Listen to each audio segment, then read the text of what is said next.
ഇങ്ക വിജയ് ഊരെണ്ണ പറടാ. എന്റെ പൊന്നു വച്ചാമാരെ രക്ഷയില്ല. മൊത്തം വിജയരേഖമാണ് മൊത്തത്തിൽ അഴിഞ്ഞാട്ടം എന്ന് പറഞ്ഞാൽ മതി. ഇയാള് 2 കൊല്ലം മുമ്പ് ഒരു പാർട്ടി രൂപീകരിക്കുകയും, അതായത് ഒരു വയസ്സ് വന്നിട്ട് 1 കൊല്ലം കഴിഞ്ഞിട്ട് പാർട്ടിയുടെ പ്രവർത്തനം ആരംഭിച്ചു. എന്നിട്ട് ദൈവം 2026 മത്സരിച്ച് മികച്ച ഭൂരിപക്ഷത്തോടു കൂടി വിജയിക്കുകയും അതിന്റെ മുഖ്യമന്ത്രിയായിട്ട് ഇന്ന് സത്യപ്രതിജ്ഞ ചെയ്തു. ലൈവ് ഇരുന്ന് എത്ര വട്ടം ഞാനത് അത് കഴിഞ്ഞിട്ടുള്ള പുള്ളിയുടെ സ്പീച്ച് കണ്ടെന്നറിയാൻ പറ്റില്ല. കുറെ വട്ടം മാറി മാറി മാറി മാറി ഒരു 10-16 വട്ടം ഞാൻ ഇരുന്ന് ആ സ്പീച്ച് തന്നെ ഇരുന്ന് കേട്ടെന്ന് പറയാം. ഒരു രക്ഷയില്ലെന്ന് പറഞ്ഞാൽ കിടിലൻ. നമ്മൾ ഇത്ര സൈലന്റ് ആയിട്ടുള്ള ഒരു വ്യക്തി രാഷ്ട്രീയത്തിലായിട്ട് വന്ന്, അല്ലെങ്കിൽ സിനിമയിൽ മാത്രം നമ്മൾ അത്ര വയലന്റ് ആയിട്ടും അങ്ങനെ ക്യാരക്ടറുടെ വരുമ്പോൾ മാത്രമേ പുള്ളി അങ്ങനെ കണ്ടുള്ളൂ. പിന്നെ രാഷ്ട്രീയത്തിലായിട്ട് വന്നു കഴിഞ്ഞപ്പോ പുള്ളി വേറൊരു ഡിഫറെന്റ്, നമ്മൾ അതുവരെ കാണാത്തൊരു വിജയമില്ല. ഡിഫറെന്റ് ആയിട്ടുള്ള ഭയങ്കര എന്തും ശക്തമായിട്ടുള്ള ചോദ്യം ചോദിച്ച് ശക്തമായിട്ടുള്ള മറുപടിയും കൊടുക്കണം. അങ്ങനത്തെ ഒരു ഡിഫറെന്റ് ആയിട്ടുള്ള വിജയം നമ്മൾ കാണാൻ തുടങ്ങി. സംഭവം ഇതിനൊരു എക്സ്പീരിയൻസ് തന്നെ ഒരു വിജയ് പടം കണ്ടവസാനിച്ച പോലെ തന്നെ തോന്നി എനിക്ക്. ഇന്നും വിജയനെ പറ്റി എനിക്ക് കൂടുതലായിട്ട് പറയുന്നുണ്ട്. എന്റെ ചെറുപ്പകാലത്ത് ഇച്ചിരി ക്രഞ്ചാണ്, എന്നാലും ഞാൻ പറയാണ്. താല്പര്യമുള്ളവരെ കണ്ടാൽ മതി. ഞാൻ എന്തായാലും നിർബന്ധിക്കണമെന്നില്ല ആരെ, എന്നാലും പറയാണ്. വേറൊന്നുമല്ല, ഞാനൊരു 2006 കാലഘട്ടത്തിലുണ്ട്. ഞാൻ 7ാം ക്ലാസ്സിലാണ്, 7 8 പഠിക്കുകയായിരുന്നു. കളങ്കളം യൂപി സ്കൂൾ അവിടെ തന്നെയായിരുന്നു. അപ്പൊ ആ ടൈമില് നമ്മളിപ്പോ വിജയ് അല്ലെങ്കിൽ തമിഴ്നാട്ടിൽ വിജയ്, സൂര്യ എന്ന് പറയുന്ന ഫാൻ ഫൈറ്റ്. അന്നൊന്നും നമുക്ക് അങ്ങനെ ഡീറ്റെയിൽ ആയിട്ടൊന്നും ഒരു വിവരം ഇല്ല. അറിയാൻ മേല ഇന്ന ആള് വിജയ് ആണെന്നും ഇന്ന ആള് സൂര്യ ആണെന്നും നമുക്ക് അറിയാം. ഫോട്ടോ മാത്രമാണ്. പക്ഷേ സിനിമയും കാര്യങ്ങളൊക്കെ ഓവറായിട്ട് നമ്മൾ കാണാറില്ല ആ ടൈമിലൊന്നും. അപ്പൊ നമ്മള് ജസ്റ്റ് ഒരു എന്തേലൊക്കെ പറഞ്ഞേക്കണമല്ലോ. അപ്പൊ കമ്പനിക്കാരെ എല്ലാരും കൂടി തർക്കിക്കുമ്പോ, അല്ലെങ്കിൽ നീ ആരുടെ ഫാനാണ്, നീ ആരുടെ ഫാനാണ്, കുഞ്ഞ ചെറുപ്പത്തിലാണല്ലോ. അപ്പൊ ആ ഒരു മൈൻഡിൽ ഞാൻ ഇങ്ങനെ പറയുമായിരുന്നു വിജയുടെ ഫാനാണ്. നമുക്ക് അറിയാനും മേലെ വിജയ് ഇന്നൊരാളാണ്. ഫോട്ടോയില് പണ്ട് നമ്മുടെ നോട്ട്ബുക്കിന്റെ ഒക്കെ ഫ്രണ്ട് പേജിൽ ഓരോ നടന്മാരുടെ ഫോട്ടോ ഒക്കെ വെച്ച് എഴുതുമായിരുന്നു. അപ്പൊ അങ്ങനെയൊക്കെ വരുമ്പോൾ ഓരോരുത്തന്മാരെ സെലക്ട് ചെയ്ത് മേടിക്കുന്നതാണ്. അപ്പൊ ഇന്ന വിജയുടെ ഫോട്ടോ വെച്ച ഫ്രണ്ട് പേജിലുള്ള നോട്ട്ബുക്ക് മറ്റൊക്കെ സെലക്ട് ചെയ്ത് മേടിക്കുന്ന കണ്ടിട്ടുണ്ട്. അപ്പൊ അങ്ങനെയൊക്കെ വെച്ച് നമുക്ക് അറിവ് ഇന്ന ആളെ വിജയാണ്. വീട്ടിൽ നമ്മൾ ടിവിയും കാര്യങ്ങളൊന്നും ഇല്ല. അപ്പൊ പിന്നെ അമ്മ വീട്ടില് അത് കഴിഞ്ഞിട്ട് കുറച്ചാൾ കഴിഞ്ഞപ്പോൾ അമ്മ വീട്ടിൽ ടി വി മേടിക്കുന്നത്. അപ്പൊ അങ്ങനെയാണ് സിനിമയൊക്കെ കാണാൻ തുടങ്ങിയത്. അതിലായിട്ട് തന്നെ മുമ്പ് ഞാൻ നമ്മളിങ്ങനെ ഇടിയും ഈ ഫാൻ ഫൈറ്റും കാര്യങ്ങളൊക്കെ ആ ടൈമിൽ ഒറ്റുണ്ട്. കുഞ്ഞിലെ ചെറുപ്പത്തിലാണ്ട്. അപ്പൊ അന്ന് അറിവും കാര്യങ്ങളൊക്കെ വെച്ച് തന്നെയുള്ളല്ല. അപ്പൊ അന്ന് അങ്ങനെ ഫാൻ ഫൈറ്റ് ഉള്ള സമയത്ത് നമ്മൾ ആരെങ്കിലും ഒരു സ്ഥാനത്ത് നിന്നേ പറ്റുള്ളൂ. അപ്പൊ ഇന്ന ആൾക്കാർ 2 പേരാണെന്ന് നമുക്ക് മാത്രം അറിയാം. അപ്പൊ ഞാനൊരു വിജയുടെ ഫാനാണെന്ന് പറഞ്ഞ് നിൽക്കും. ചുമ്മാ എന്നിട്ട് ചുമ്മാ തർക്കാണ്. ഒന്നും അറിയാനും മേല. അങ്ങനെയാണ് ഉള്ളിയുടെ അങ്ങനെ ഇങ്ങനെയൊക്കെ പറഞ്ഞ് നീ മറ്റേ കണ്ടോണ്ട് ഇങ്ങനെ കണ്ടോണ്ട് അങ്ങനെ ചോദിച്ച് ചുമ്മാ തർക്കിക്കാറൊക്കെ ഉണ്ട്. കുറെ നാൾക്ക് ശേഷം പിന്നെ അത് സിനിമ കാണാൻ തുടങ്ങി. അതായത് നമ്മുടെ വീട്ടിൽ ടി വി ഇല്ല. അത് ഞാൻ അമ്മ വീട്ടിൽ ടി വി വന്നത് ഇപ്പൊ സിനിമ കാണാൻ തുടങ്ങി. അപ്പൊ ഇന്ന ആളാണ് കൊള്ളാല്ല, ഇങ്ങനെ ചെറിയ ഹീറോ ആയിട്ട് സിനിമയൊക്കെയാണ് കൊള്ളാം. അപ്പൊ സൂര്യയുടെ കാണാറുണ്ട്, അതും കൊള്ളാം. പക്ഷെ എന്നാലും നമ്മൾ വിജയ് ഫാനാണെന്ന് പറഞ്ഞു പോയല്ലോ. അപ്പൊ ഓൾറെഡി പുള്ളിയുടെ പടം പിന്നെ കൂടുതലായിട്ട് കാണാൻ തുടങ്ങി. വിജയ് ഫാനാണെന്നുള്ള ഇത് കൂടുതലായിട്ട് ഭയങ്കര അന്നോട്ട് മനസ്സിൽ, അല്ലെങ്കിൽ അങ്ങനത്തെ ഒരാള് ഒരു ആരാധന എന്ന രീതിയിൽ നമ്മൾ പ്രദർശിച്ചെന്ന് പറഞ്ഞാൽ മതി. പിന്നീട് അങ്ങോട്ട് വളർന്നു വന്നപ്പോ ഒരു ഫാൻ ബോയ് എന്ന രീതിയിലല്ല, എന്നാലും നമ്മൾ മറ്റൊരാളെ പഴിചാരി അന്നത്തെ കൂട്ട് ഈ ഫാൻ ഫൈറ്റും കാര്യങ്ങൾ അങ്ങനത്തെ രീതിയിലൊന്നും പോയിട്ടില്ല. എല്ലാവരും ഇറങ്ങണ നല്ല പടമാണെങ്കിൽ അതുപോലെ വായിച്ചു. ഇപ്പൊ സൂര്യയുടെ ആണെങ്കിലും വിജയുടെ ആണെങ്കിലും അജിത്തിന്റെ ആണെങ്കിലും തമിഴ്നാട്ടിലാണെങ്കിലും ഇവിടെ കേരളത്തിലാണെങ്കിലും ഏത് വ്യക്തിയെ പിന്നെ ഇന്ന ആളെയൊന്നുമില്ല, എല്ലാവരുടെയും പടം നല്ല പടമാണെങ്കിൽ കാണുക. അതിന്റെ അഭിപ്രായം അല്ലെങ്കിൽ നമ്മളിപ്പോ കൂട്ടുകാരുടെ എന്ന് പറയുക, അങ്ങനത്തെ പരിപാടിയൊക്കെ പണ്ടുതൊട്ടുള്ളതാണ്. പിന്നെ കുറച്ച് വളർന്നു കഴിഞ്ഞപ്പോൾ നമുക്ക് ഈ കാര്യങ്ങളൊക്കെ മാറി. ഈ ഫാൻ ഫൈറ്റും കാര്യങ്ങളൊക്കെ മാറിയെന്ന് തന്നെ പറയാം. അത് കുറച്ച് വളർന്നു കഴിഞ്ഞപ്പോ ആ ടൈമിൽ മാത്രം രണ്ടാമത് വളർന്നു പറഞ്ഞ ഈ ഫാൻ ഫൈറ്റ്, ഇന്ന ആൾ ഞാൻ വിജയ് ഫാനാണ്, ഞാൻ സൂര്യ ഫാനാണെന്നൊക്കെ പറഞ്ഞ് ഞാൻ അങ്ങനെ പടം കണ്ടോടെ ഇങ്ങനെ കണ്ടോടെ ഭയങ്കര രസമായിരുന്നു അതൊക്കെ ഇപ്പൊ ഓർക്കുമ്പോ. പിന്നെ അത് മാത്രമല്ല, ഈ തമിഴ് പടങ്ങളും കൂടുതലും വായിച്ചാൻ തുടങ്ങിയത് എന്നൊക്കെ പറഞ്ഞ വിജയ കാരണമാണ് എന്നുള്ള ഞാൻ എടുത്തു പറയാണ്. വേറൊന്നുമല്ല, അന്ന് തൊട്ട് ഇങ്ങനെ വിജയുടെ ആരാധന എന്നുള്ള രീതിയിൽ നമ്മൾ കാണാൻ തുടങ്ങി. പിന്നെ അത് കഴിഞ്ഞ് ഒട്ടുമിക്ക തമിഴ് സിനിമയും ഇഷ്ടപ്പെട്ട് കാണാൻ തുടങ്ങിയത് ഒറ്റൊരു വ്യക്തി കാരണമാണെന്ന് എനിക്ക് എന്നെ സംബന്ധിച്ച് പറയുകയാണെങ്കിൽ ഞാൻ ആ ഒരു വ്യക്തി കാരണമാണ്.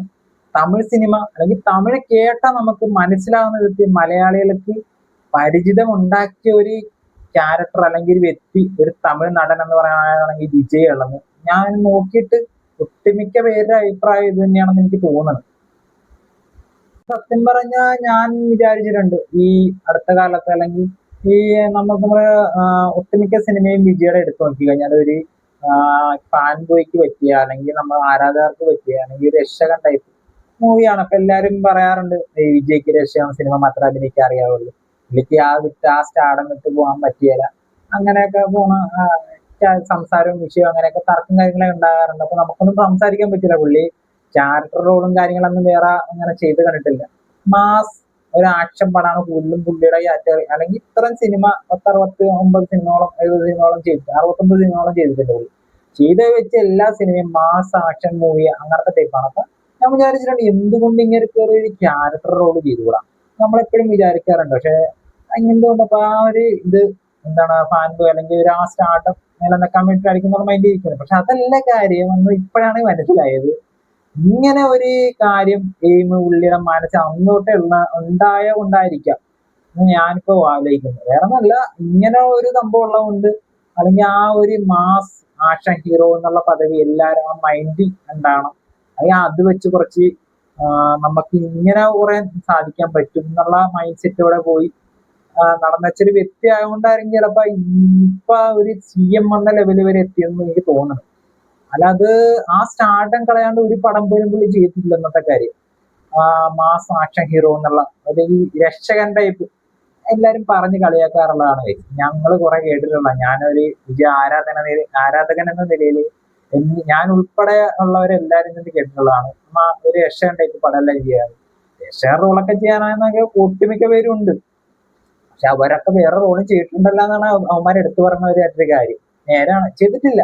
പക്ഷെ ഇങ്ങനെ ഒരു കാര്യം പുള്ളി അന്ന് തൊട്ടേ ഒരു മനസ്സിൽ കൊണ്ടു നടക്കുന്നു. ഇങ്ങനെ ഒരു രാഷ്ട്രീയ ഭാവി എനിക്ക് ഉണ്ടാകണം എന്നുള്ള അത് മൈൻഡ് സെറ്റ്, അത് അന്ന് തൊട്ട് ഇന്ന് വരെ ഉറച്ചു നിന്ന് അതിനുവേണ്ടി അഹോരാത്രം പരിശ്രമിച്ച് പണിയെടുത്ത് തമിഴ്നാട് ചീഫ് മിനിസ്റ്റർ എന്ന പദവിയിലേക്ക് പുള്ളി എത്തണമെങ്കിൽ അത് നിസ്സാര കാര്യല്ലേ. സത്യം പറഞ്ഞ നമ്മളൊരു ഒരു മോട്ടിവേറ്റർ അല്ലെങ്കിൽ മോട്ടിവേഷൻ എന്ന രീതിയിൽ നമുക്ക് വേണമെങ്കിൽ അല്ലെങ്കിൽ വിജയുടെ കഥ തന്നെ, അല്ലെങ്കിൽ വിജയുടെ ലൈഫ് സ്റ്റോറി തന്നെ നമ്മൾ എടുത്തു നോക്കിയാൽ മതി.